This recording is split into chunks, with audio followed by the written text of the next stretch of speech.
La vérité en face.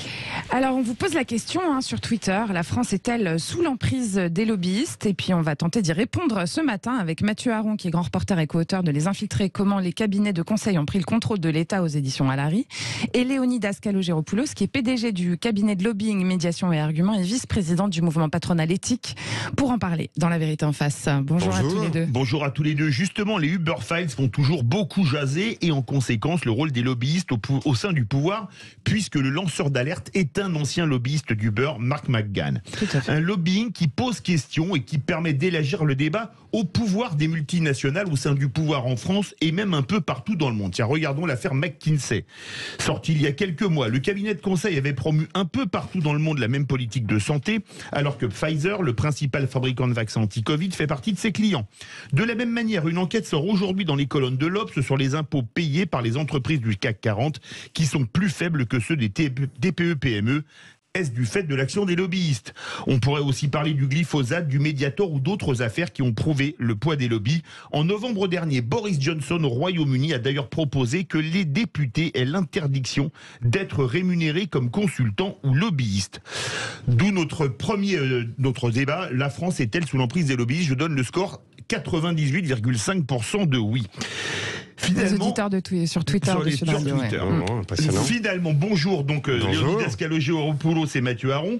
Est-ce que finalement, les Uber Files ne prouvent pas qu'un ministre des Finances peut devenir lobbyiste au sein d'un gouvernement? D'abord, je voudrais, merci d'organiser ce débat.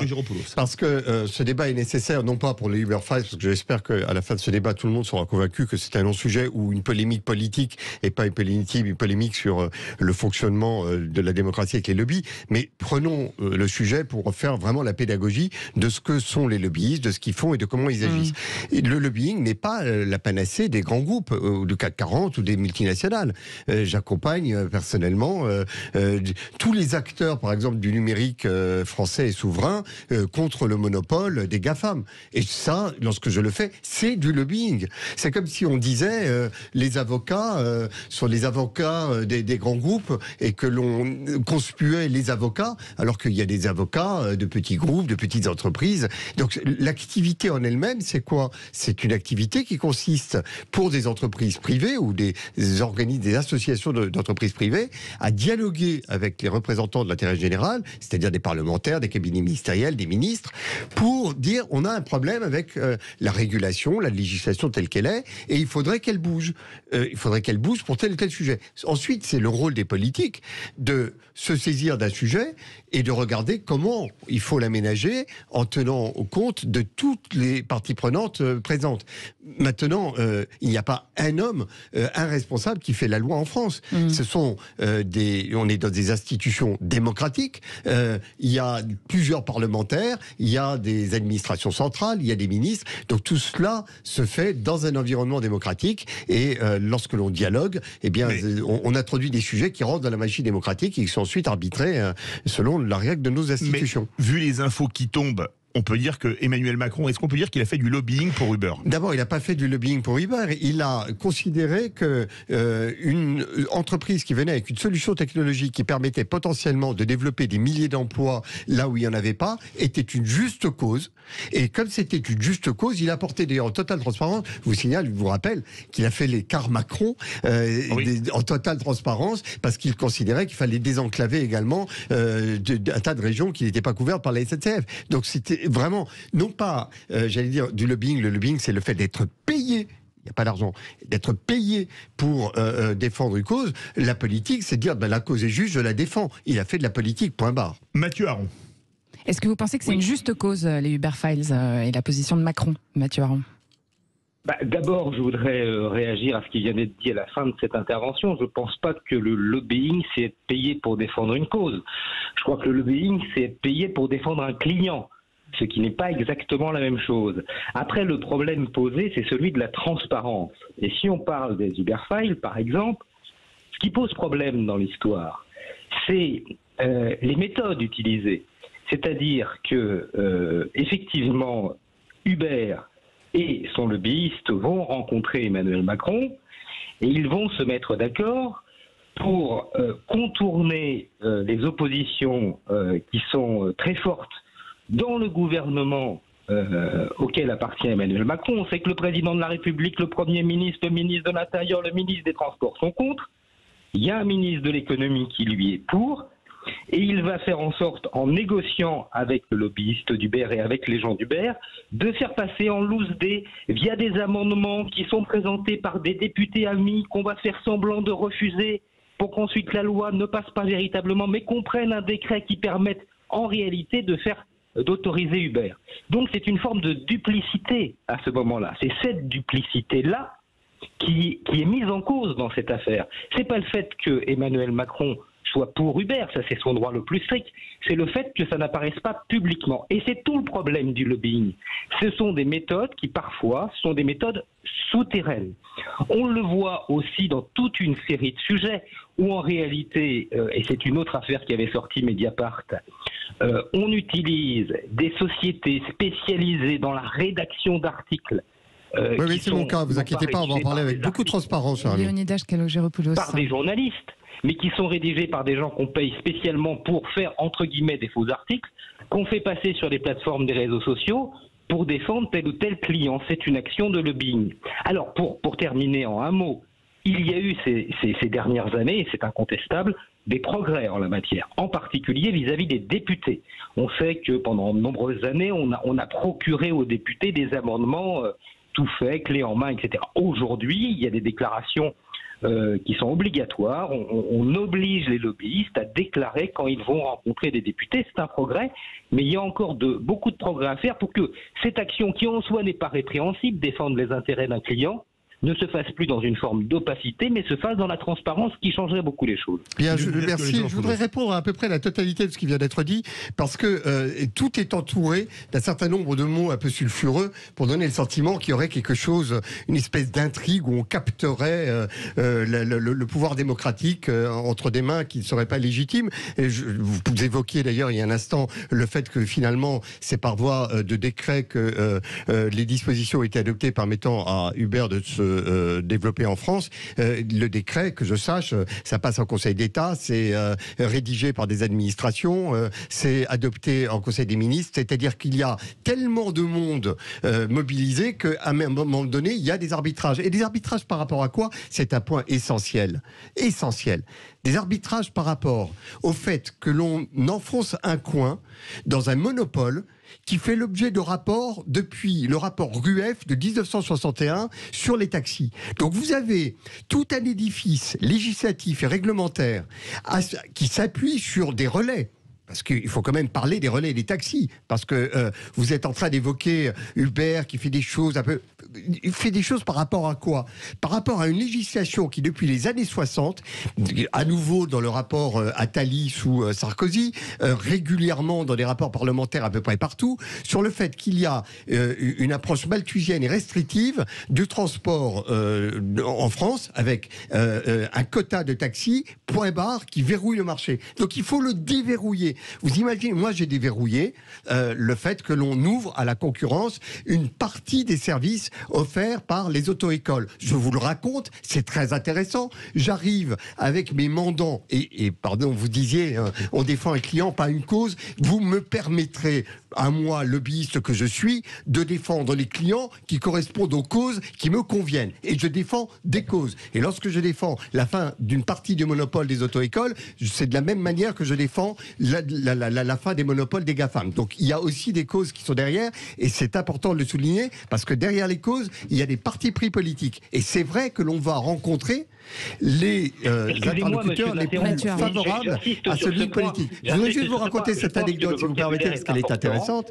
Lorsque je suis intervenu sur la fin d'une partie du monopole des auto-écoles, la première rencontre que j'ai eue était au ministère de l'Intérieur. On m'a dit: bonjour monsieur, vous savez que vous êtes ici dans le ministère des auto-écoles. Je vous le dis, c'est intéressant, ça vous montre bien qu'à un moment donné, si vous ne mobilisez pas une machinerie considérable de relais pour inverser la tendance d'un cadre législatif et réglementaire qui protège des intérêts, en l'occurrence je parle des auto-écoles, mais c'est exactement la même chose pour les taxis, eh bien vous n'y arrivez pas. Alors effectivement, pour pousser les murs, eh bien il y a un certain nombre d'outils qui sont utilisés, mais je reviendrai sur la question des amendements qui n'a absolument rien de choquant. Mathieu Aron. Encore. Alors, 2 points. Vous avez parfaitement le droit d'être pour Uber et d'être pour l'ubérisation, comme on l'a vu avec tous les effets depuis maintenant une dizaine d'années sur notre monde, de l'ubérisation de la société. C'est votre droit le plus strict. Ça, je ne le remets pas en cause. C'est pas du tout ça que j'ai expliqué. Simplement, ce que j'explique, c'est que les lobbies, de manière générale, et tout particulièrement, on le voit grâce au travail journalistique dans cette affaire, utilisent des méthodes qui sont peu transparentes. Ensuite, excusez-moi d'insister, vous parlez beaucoup de défendre une cause. Dans le vocabulaire commun et dans le langage politique, défendre une cause, c'est faire acte de militantisme. C'est-à-dire, soit bénévolement dans une association, soit s'inscrire dans un parti politique. Défendre un client et en retirer de l'argent via des contrats, ce n'est pas exactement du même ordre. En la matière, le vocabulaire a une importance. Et les lobbyistes, de manière générale, utilisent et détournent. À mon sens, je ne parle pas directement pour vous là, mais utilisent une forme de vocabulaire. C'est-à-dire qu'on présente toujours les choses de manière extraordinairement positive pour défendre une cause, pour défendre le bien commun. Et en réalité, il s'agit de défendre les intérêts d'un client qui en retire un profit. C'est ça, vous avez totalement raison. Et là, on le voit bien dans le vocabulaire que vous utilisez. Vous avez totalement raison, mais je vous rappelle que dans le sujet qui nous apporte, on défend des intérêts privés face à des représentants de l'intérêt général. Et donc, il est très important de rappeler en quoi le client que l'on défend a quelque chose à proposer qui est conforme à l'intérêt général. Pour ce qui est de l'ubérisation, elle n'est pas parfaite. Elle a créé des milliers d'emplois. Est-ce qu'il faut mieux protéger ces emplois? Vous et moi, nous serons totalement d'accord. Mais déjà, fallait-il qu'on crée les emplois? C'était une première étape, c'est pas la fin de l'histoire. Et effectivement, nous nous retrouverons certainement pour défendre la cause de l'accompagnement social des personnes qui travaillent dans un modèle ubérisé. Merci à tous les deux. C'est pas la fin du débat non plus. Il y a encore... Parlons vrai, effectivement, dans La Vérité en face de Sud Radio. Ce débat continue dans un instant. À tout de suite. La Vérité en face. Sud Radio, il est 9h20 ce matin dans La Vérité en face. On se demande si la France est sous l'emprise des lobbyistes avec Léonidas Kalogeropoulos, PDG du cabinet de lobbying Médiation et Arguments et vice-présidente du mouvement patronal éthique. Et Mathieu Aron, grand reporter et co-auteur des Infiltrés. Les Infiltrés, comment les cabinets de conseil ont pris le contrôle de l'État aux éditions Alary. Alors Mathieu Aron, vous avez aussi publié dans l'Obs hier un article sur le CAC 40 qui paye pas ses impôts en fait, tout simplement. On y apprend donc que Total et Renault ne payent aucun impôt, que les PME sont taxés 7 points de plus que les entreprises du CAC 40 et que même si Emmanuel Macron avait trouvé il avait trouvé lui-même la rémunération globale de Carlos Tavares beaucoup trop excessive et choquante, la France est la championne des dividendes, pas de loi d'encadrement. Est-ce que c'est le pouvoir des lobbyistes qui fait ça, Mathieu Aron? Ce qui est intéressant dans l'enquête qu'on a fait avec Caroline Michel dans l'Obs, c'est qu'on a déjà demandé aux 40 sociétés du CAC 40 combien elles payaient d'impôts. Donc c'est elles qui nous ont répondu. Donc on peut supposer que leurs réponses sont intéressantes en tout cas. Et ce n'est pas des journalistes qui ont déformé une forme de réalité. Qu'est-ce que nous ont répondu les sociétés du CAC 40? Déjà, il y en a 28 sur 40 qui ont accepté de nous répondre, ce qui est pas mal, et 28 sur 40 qui nous ont donné un chiffre d'ordinaire secret qui n'est pas public, quel impôt sur les bénéfices elles payaient en France. Résultat, elles ont payé environ 10 milliards d'euros d'impôts par rapport à 174 milliards d'euros de bénéfices. On s'aperçoit que ce chiffre payé en France, il est très, très faible. Alors ça s'explique de 2 façons, et je fais très vite. Première raison, ces sociétés qui sont des multinationales, elles ont leur activité d'abord à l'étranger. Et là, c'est assez logique. Comme elles créent de la richesse aussi à l'étranger, elles payent aussi des impôts à l'étranger. Là, il n'y a rien à dire. Là où c'est beaucoup plus problématique, c'est qu'à côté de ça, il y a de l'optimisation fiscale. C'est-à-dire qu'elles utilisent tout un tas de procédés légaux, mais qui sont discutables, pour faire baisser leur chiffre d'impôt. En particulier, elles se délocalisent souvent soit leur marque, soit leur siège carrément à l'étranger. On a beaucoup de sociétés du CAC 40, par exemple, qui sont installées dans le paradis fiscal européen qui est les Pays-Bas. Donc voilà, alors après, et pour répondre enfin à votre question sur le lobbying, ce qui est véritablement passionnant, c'est de s'apercevoir que quand on regarde les études, depuis 30 ans, où les impôts ont augmenté, on s'aperçoit qu'en réalité, l'impôt des particuliers a augmenté, a doublé en 30 ans proportionnellement. Il a doublé. Alors que l'impôt sur les sociétés a plutôt un petit peu baissé.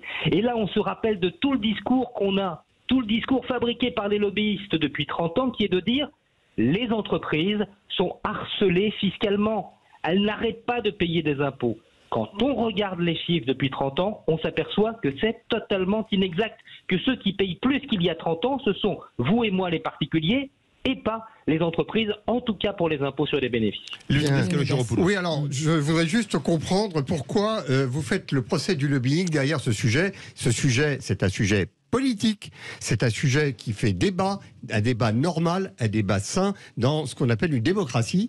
Et je ne vois pas en quoi le fait que des lobbyistes puissent porter la cause de l'optimisation fiscale des grands groupes ferait que soudain il faudrait mettre les lobbyistes sur un grill. Il y a une vertu que je reconnais au lobbying, et j'espère que vous voudrez bien la reconnaître avec moi, c'est qu'il est nécessaire qu'il n'y ait pas le lobbying d'une seule voix, il doit y avoir le lobbying de tous les acteurs, le lobbying des multinationales, le lobbying des PME, le lobbying des startups, le lobbying des artisans. Plus il y aura d'acteurs qui prennent en responsabilité leur rôle d'être présents dans le débat politique, d'être porteurs d'arguments, d'aller rencontrer leurs représentants et de faire valoir leurs difficultés, et plus le débat sera riche et le débat démocratique y gagnera. Ce que je ne comprends pas dans votre thèse, c'est que alors il y a peut-être un problème à identifier, c'est que vous me direz que le CAC 40 a plus les moyens de se payer de bons lobbyistes que peut-être des PME, ou qui sont mieux organisés.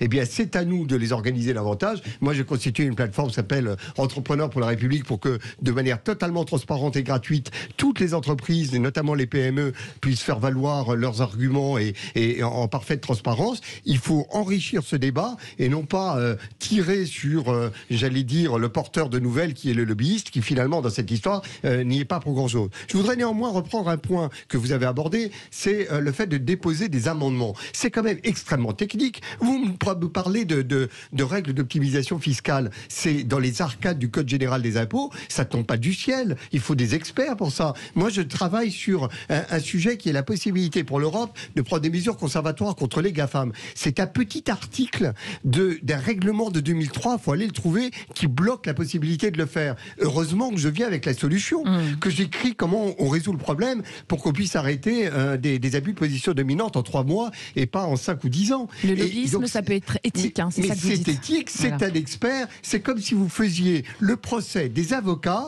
parce que vous avez des avocats qui ont accompagné des assassins. Mais heureusement qu'il y a des avocats pour les assassins, des avocats pour les parties civiles, des avocats pour toutes les causes. Et le fait de mettre l'accent sur le lobbying, c'est un peu comme si vous disiez que les acteurs économiques n'ont pas à débattre avec leurs représentants. Plus le débat sera riche, plus il sera pluraliste et plus la démocratie avancera. C'est en tous les cas, j'espère, le point sur lequel nous pouvons nous mettre d'accord. Mathieu Aron, dans votre livre « Les infiltrés, comment les cabinets de conseil ont pris le contrôle de l'État », c'est publié chez Alary. Est-ce que quelque part, les cabinets de conseil, c'est pas carrément du lobbying dans le lobbying, puisque comme ils travaillent avec des groupes, quand ils conseillent les États, ils peuvent leur conseiller parce que leur disent le groupe de leurs clients par exemple. C'est complexe comme question parce que, je sais que c'est complexe. Ce sont deux activités qui normalement sont différentes. D'une part le conseil, d'autre part le lobbying. Oui. En réalité, on s'aperçoit que parfois c'est entremêlé et c'est mêlé. Et d'ailleurs, dans les dispositions qui seront prévues dans les mois à venir pour mieux réglementer un petit peu l'activité de conseil, on va quand même se pencher sur la question d'une activité potentielle de lobbying. Il y a d'ailleurs des groupes et des cabinets qui font tout à la fois du conseil et du lobbying. Donc on voit que tout ça n'est pas d'une clarté absolue. Pour répondre juste à la question de votre intervenant, je crois que tout ça, c'est notre rapport à la réalité des faits, et je dirais même plus loin, à une forme d'exactitude ou de vérité. Moi, je suis journaliste, je suis censé relayer des faits exacts, donner des informations qui sont exactes. Je suis désolé de le dire, mais un lobbyiste, lui, va présenter les choses de manière positive pour son client en s'accommodant parfois de la réalité, en retenant certains chiffres et pas d'autres, en insistant plus sur un aspect des choses. Oui, cher ami, et ça s'appelle le contradictoire pour entendre toutes les parties présentes. C'est ça le souci qui existe, si vous voulez. Et dans un monde où, comme vous le disiez à l'instant, on est tous soucieux de plus de transparence et de démocratie, tout ce qui, quelque part, peut entraîner une vision déformée du réel pose problème. Non, pardonnez-moi, mais il y a un certain nombre de principes extrêmement sains derrière ce que vous dites. D'abord, la prohibition radicale des conflits d'intérêts. Lorsque l'on va jouer un rôle de conseil auprès des pouvoirs publics et que parallèlement, on a un client qui a une cause qui pourrait de près ou de loin être mêlée à un dossier, on le dit, c'est transparent. Et si on ne le dit pas et qu'on fait passer un intérêt, j'allais dire parasitaire dans la mission qui vous est confiée, ça s'appelle un conflit d'intérêts. Et c'est prohibé. Il y a la question de la transparence. On a mis en place une haute autorité pour la transparence à la vie publique. À chaque fois que j'ai un dossier et que je rencontre un parlementaire, je dois le déclarer. C'est transparent. C'est sur le site de la haute autorité pour la transparence à la vie publique. Et depuis 20 ans ou 30 ans d'ailleurs, on a une association française des conseillers lobbying qui fait progresser une charte de déontologie que nous respectons. Donc, et pour ce qui est du fait de présenter favorablement la cause ou l'intérêt que l'on défend, effectivement, on met en avant les points positifs, mais il y a un contradictoire. On est dans une démocratie. Il y a d'autres parlementaires ou d'autres administrations qui feront valoir un point de vue différent. Et c'est toute la vertu de l'organisation démocratique dans laquelle on intervient qui rend le lobbying sain.